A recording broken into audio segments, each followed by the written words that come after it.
Real life Iron Man, risk taker, innovator and one of the most adventurous businessman, Elon Musk के बारे में आज हम बात करेंगे और इनके लाइफ के कुछ पागलपन भरे किस्से आपके साथ शेयर करेंगे जो कि यकीनन आपका दिमाग हिला देंगे। बस आखिरी लाइन तक सुनना, एक भी सेकंड आपका वेस्ट नहीं जाएगा। So let's start with the journey of world famous business personality Elon Musk. किसी भी नॉर्मल इंसान को कंप्यूटर प्रोग्रामिंग सीखने के लिए 6 महीने लगते हैं, पर इस बंदे में बचपन से ही कुछ खास बात थी।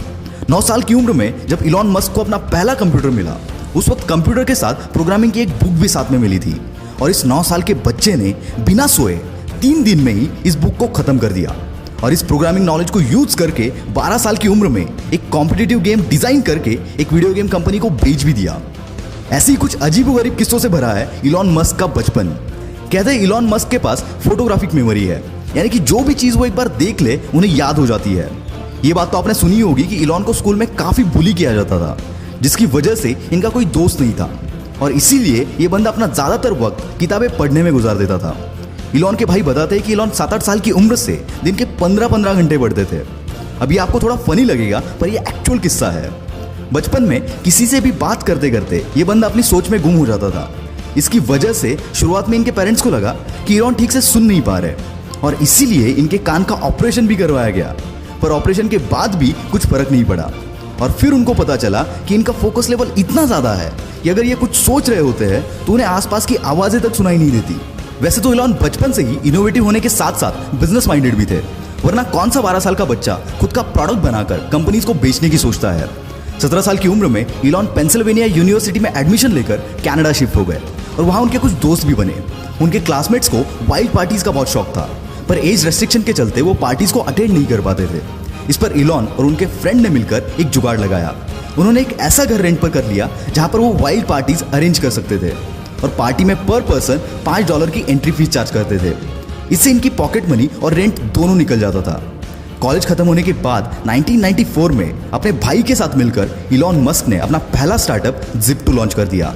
Zip2 से लेकर SpaceX, टेस्ला और OpenAI तक जितने भी स्टार्टअप इलॉन मस्क ने स्टार्ट किए, उन हर एक में इनोवेशन इस बंदे का प्राइमरी और सबसे स्ट्रॉन्ग पिलर था।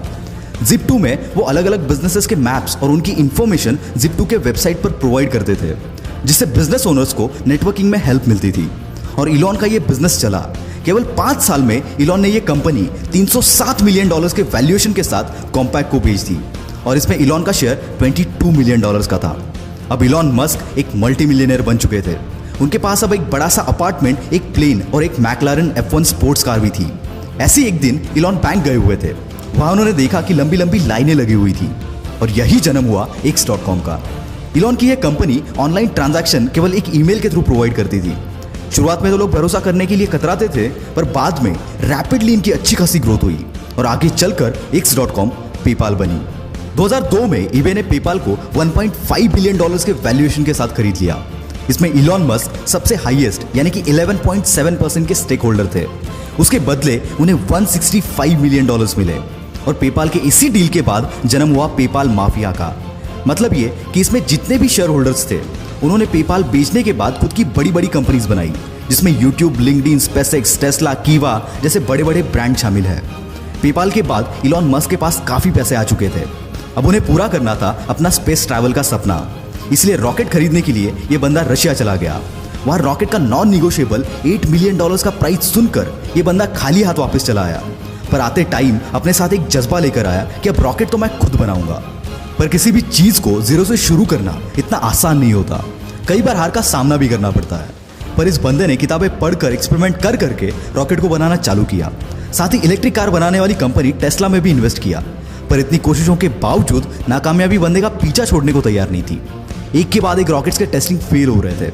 यहाँ टेस्ला भी फंडिंग ना मिलने की वजह से डूबने के कगार पर थी। एक समय तो ऐसा भी आया जब इस बंदे के पास आखिरी $40 मिलियन बचे थे और दोनों भी कंपनीज डूबने की कगार पर थी।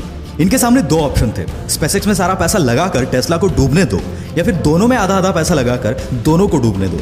और ऐसी सिचुएशन में इस बंदे ने दूसरा रास्ता चुना और फॉर्चुनेटली इनका चौथा रॉकेट चल पड़ा और साथ ही साथ इनकी किस्मत भी। SpaceX की कामयाबी देखकर नासा ने इनको $1.5 बिलियन का कॉन्ट्रैक्ट दिया, जिसने इनकी डूबती नैया पार करा दी। SpaceX और टेस्ला के साथ साथ इलॉन मस्क की कई सारी कंपनीज हैं जो कि इनोवेटिव कंपनीज हैं। जिसमें द बोरिंग कंपनी जो कि ट्रैफिक कम करने के लिए कई सारी जगहों पर वर्ल्ड क्लास टनल बना रही है। हाइपरलूप वन जो कि एक नए तरीके का ग्राउंड ट्रांसपोर्ट है, जिसके जरिए हम 700 माइल्स का डिस्टेंस 1 घंटे में कवर कर सकते हैं। न्यूरालिंक जो कि एक अपाहिज इंसानों के लिए ब्रेन मशीन तैयार कर रही है, इसके चलते वो नॉर्मल इंसानों जैसे सारी चीजें कर पाएंगे। ओपन एआई ये कंपनी आर्टिफिशियल इंटेलिजेंस पर रिसर्च कर रही है। साथ ही इलॉन मस्क स्टारलिंक नाम के एक प्रोजेक्ट पर काम कर रहे हैं, जिसके चलते वो 12,000 सैटेलाइट स्पेस में भेजेंगे, जो कि अर्थ की ऑर्बिट में एक स्टार जैसी चेन बनाएंगे। और इसी स्टारलिंक के जरिए पूरी दुनिया में हर जगह इंटरनेट प्रोवाइड किया जाएगा। दोस्तों, जहां पर किसी भी नॉर्मल बंदे की सोच खत्म हो जाती है, वहां इस बंदे की सोच शुरू होती है। और यही बात इन्हें इलॉन मस्क से द इलॉन मस्क बनाती है। दोस्तों, बिग शॉट की अगली स्टोरी आप किस पर देखना चाहते हो, कमेंट में जरूर बताना। वीडियो में दम हो तो सब्सक्राइब करो और वीडियो को फैला दो यार।